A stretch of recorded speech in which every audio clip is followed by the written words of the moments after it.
Before you choose a fuel pressure regulator, you need to know the types and how they operate. Making an informed decision here is critical to the success of your fuel system. They aren't super complicated, but they are super critical to the operation of your engine. So let's take a look. Now, before we look at the types of regulators, we have to go back to the fuel system chart. It is super important to understand how the system works. So one, you can get the right components for it and the right pieces, but then choose how they're all going to fit together. And the pressure regulator is a super critical piece of this. It's just as important as anything else in the system. The type of fuel pump you choose, the type of filters, and the micron rating on each. All of these are really, really critical. What's the reason behind why a pressure regulator is really so important is a carburetor is a very analog system. There is only a small number of adjustments that you can make to it to affect the operation. A pressure regulator gives you one more adjustment point where you can adjust the pressure up or down to match what the engine needs. Now, typically on a regulator, you always start at the high number and you work your way down and see how the engine operates. But this is critical, and understanding where it fits in is important. So now let's talk about the two different types of regulators. Now let's talk about the deadhead or non-return style regulator, and it's exactly the way it sounds. Fuel goes in, it goes out to the carburetor or sometimes an injection system, and it's done. It does not return or go back to the fuel tank. It's a one-way street, so to speak. It does not allow fuel to bleed off and head somewhere else. Now, these are really good for carbureted applications where, not a lot of power, low fuel demand, you're not racing the thing. Maybe you just got a mechanical pump on there, and, it's more power range, I guess. If anything, if you look at the GMC truck, I put a deadhead style regulator on. It's a cheaper Holley, but it works very effective. There's not really a one size fits all for these. Now, just like anything else, there's pros and cons to it. So the deadhead style regulator, because fuel is held at the regulator and does not cycle back to the tank, you can get some temperature soak, or fuel, the temperature of the fuel rises because it just holds in the line until the carburetor needs it. And that's a downfall with anything these days, because with ethanol-based fuels, it's always going to amplify that issue. Sometimes the pressure is a little more difficult to maintain on a deadhead style regulator. You can't really control that. I mean, you can set the pressure where you want it to, and try to get it to where it's best for that operation, but sometimes it's going to spike. The temperature is going to have a determination on that. How much it's flowing through the regulator up to the carburetor is a big part of it, but it's just part of the situation with a deadhead style regulator. If you know that going in, it's okay. And again, we're not talking about big 5, 6, 700 and more horsepower engines. We're talking stuff that's a little more streetable, a little more manageable, and a little bit more on the lower horsepower side. The other side to the deadhead is because that pressure isn't always stable, sometimes the pressures will bounce within there. And it's a little bit different than the pressure creep that we're going to talk about here in a minute. But it's all around the type of fuel, and just the restrictions of this type of system. When you get that bounce, sometimes it will blow past the needle and seat, overfill the carburetor. You can get flooding, drivability issues, starting issues are certainly common with that. But again, these are problems that occur, but they're not always. It's just situational, and if you can, kind of understand that going in, then maybe the deadhead style regulator is what you need. This is the return or bypass style regulator, and it does exactly what it does. It returns fuel back to the tank, it bypasses it from the system when it's not needed, and it keeps fuel flowing through the system. Now, obviously, because of that, one of the benefits of a bypass system is those cooler fuel temperatures. I also do believe that with that, you're going to definitely get some more consistent pressures everywhere that I've used a bypass style regulator. The pressure stays pretty constant. You don't get that bounce or that fluctuation that you get with the deadhead style. So certainly it's the bigger benefit of it, of running it, is having those cooler temperatures and just keeping the fuel moving. It's not sitting over a hot engine soaking and waiting to be used up. It is pushed right back to the tank where cooler fuel can be brought back into the system. So it's certainly a benefit of that style of regulator. Now, typically these are used on more higher horsepower engines, more race applications, anywhere where fuel control is really critical. Nitrous applications, boosted applications. Those are the places where you really, really want to use a return style, because all of those things become a little bit more manageable, a bit more easy, a little more consistent, I guess is probably the better way of putting that. And when you have those higher demand engines where fuel flow is critical, pressures are critical, the bypass style is always a more consistent type of system, and certainly delivers it the way you need to. So now that we've looked at both the deadhead and the bypass style, I'm going to show you really quickly what the adjustment looks like on one. And it's pretty universal for both on this style of regulator where you mechanically adjust the setting.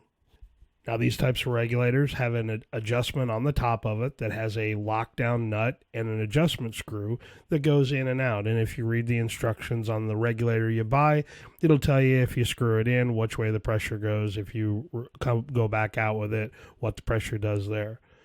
A couple of things to keep in mind, though. The cheaper offshore regulators like this Holley here don't use a really standard size nut and Allen head in it. The metric stuff usually fits a little bit better than the SAE. It's just they're not very precise, and I get it. They're offshore.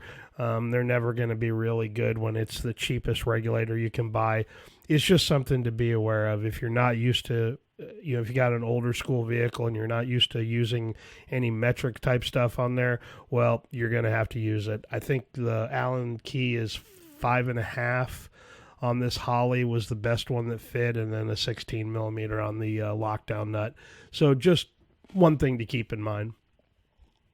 Now with the engine running, once the lockdown nut is released and you can move the adjustment screw up or down, you can adjust the pressure on the regulator. Now you have to do this running. Watch the gauge and you can see how it's moving, and adjust it where you need to, whether it's up or down, whatever. So very, very simple. Again, it's not very complicated, but it is just a little bit of an adjustment process, and you're going to do this quite a number of times as you're adjusting a carburetor. So again, follow the manufacturer's instructions on the regulator that you use, but having a good gauge is certainly part of it. It needs to be downstream of the regulator, obviously, so you know what the pressure is post the regulator.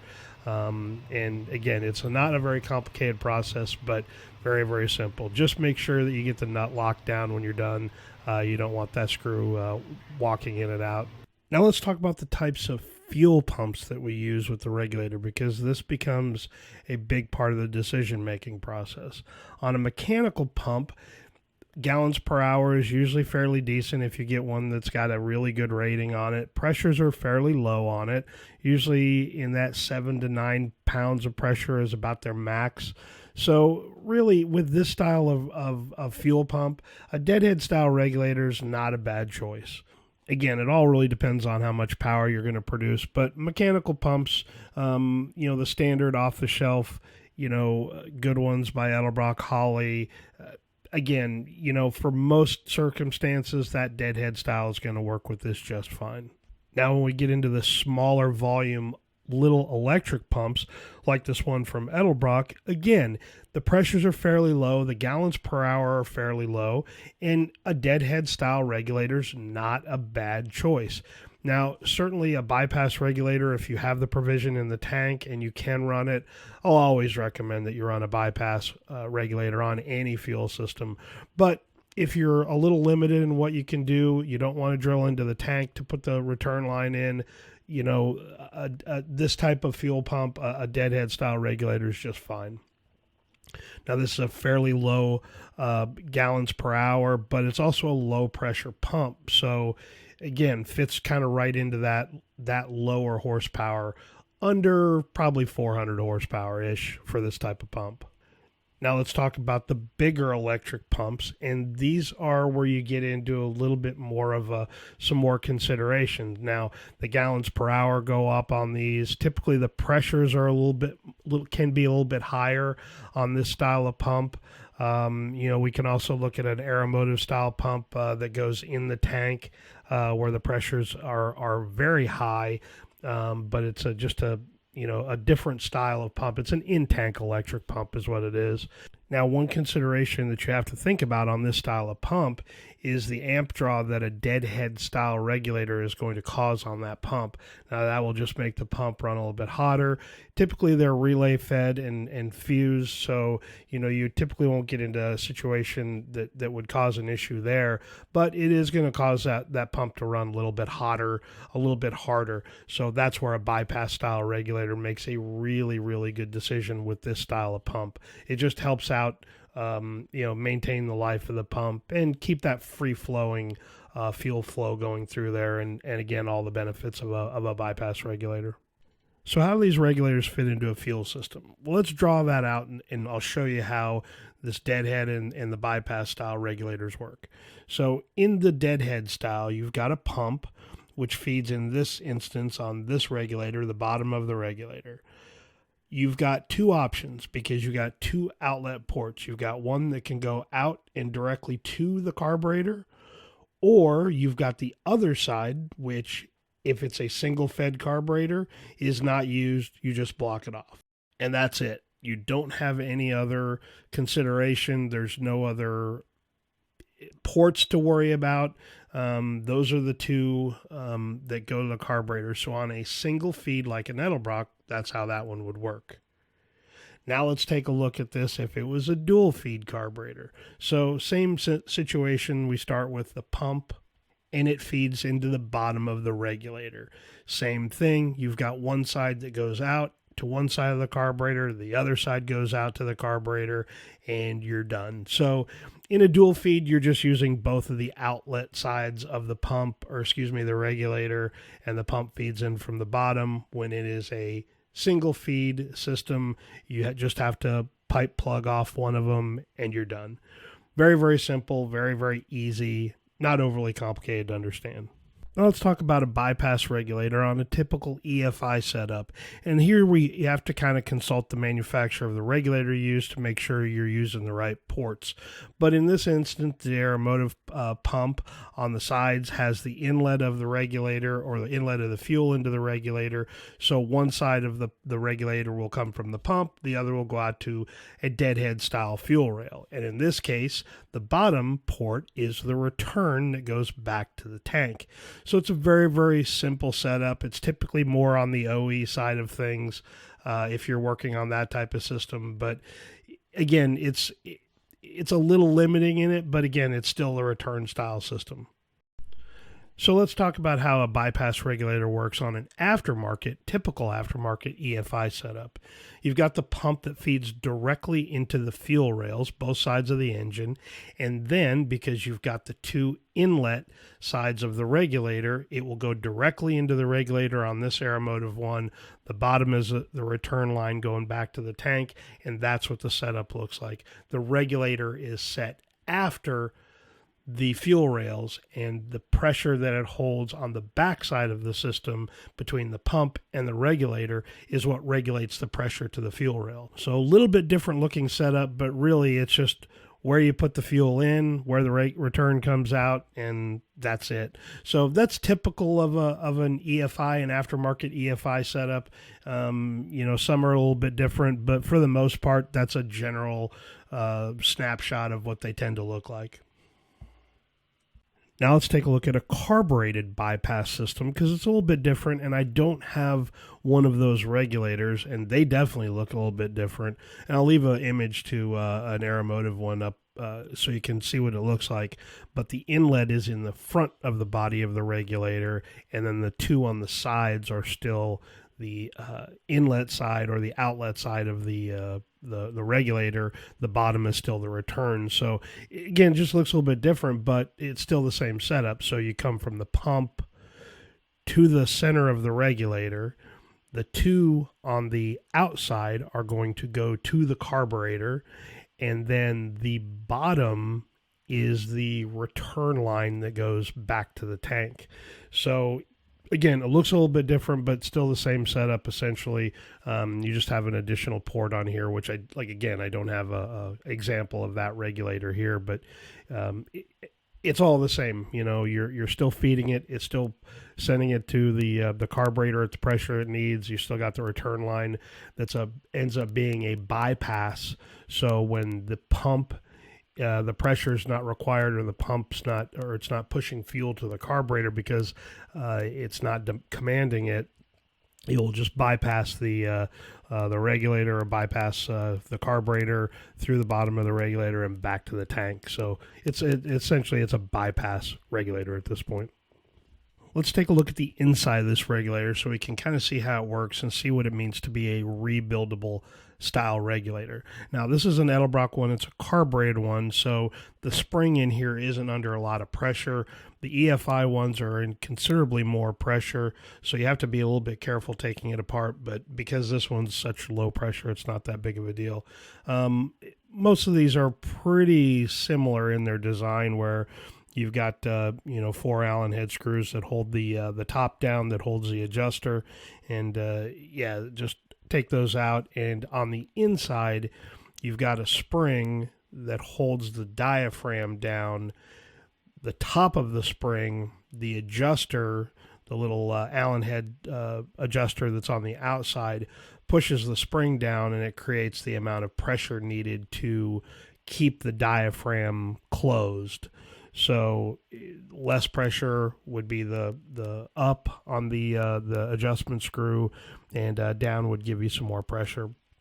Some of these have a little check ball in them. The Edelbrock one has a check ball in the body, main body. Again, some of them are just a little bit different. This Edelbrock one just happens to have a little barb that's on the bottom of the diaphragm that when it meets the pressure, that barb pushes down the check ball, fuel goes through the regulator, and it sends it out to where it needs to go. So not complicated. The nice thing about these is you buy the regulator once, and then if you ever get garbage or something that ruins the diaphragm, they leak, whatever the case may be, they're rebuildable. So the rebuild kits are a lot cheaper. Certainly on the more expensive regulators, it's certain having a rebuild kit is a lot nicer option, because if you're buying a $250 regulator, you don't want to be doing that every time you have a problem with it. So having something nice that has a good rebuild kit in it is certainly a good option. So there's quite a few regulators on the market that are fairly inexpensive, $50 and under, and those are throwaway type regulators. Even though they may get offered a rebuild kit, everything's just cheap about them, so easy to just huck them. But certainly the nice billet style, regulator, they're made to be rebuildable. But I just wanted to show you the inside of it, how they looked, and again, on the EFI one, you have to be a little careful. So certainly take some precaution because that spring is under definitely a much more significant amount more pressure. So you have to be a little bit careful taking apart. The carburetor ones, not so much. They're under fairly low pressure, but just be careful taking them apart. Well, hopefully that answers your questions about pressure regulators and how they work in the system, and the differences between a bypass and a deadhead style, and how you can determine which one's best for you. Again, I've said this a dozen times on this channel or more, that the pressure regulator is one of the most forgotten things, and it's one of the most critical. Don't just assume that just because you have a mechanical pump that you don't need a pressure regulator. It just adds another level of adjustment to a system that doesn't have that many. If you're on a carbureted side, on an EF side, it's mandatory to have a pressure regulator in there to fire the injector at the pressure that they need to go at.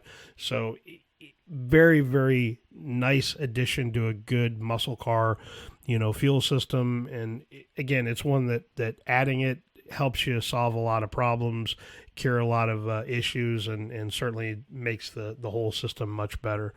If you got any questions, don't hesitate. Please leave them down below. If I forgot to add anything in this video, again, let me know there as well. I've got decals and T-shirts now. I'll leave that link down below. The shirts, I've got the Teespring link. The decal, send me a message if you buy a shirt. Give me your invoice number, and I'll just mail you a couple of stickers for free. So anyway, I appreciate you guys watching, and we will catch you on the next one. We'll see you.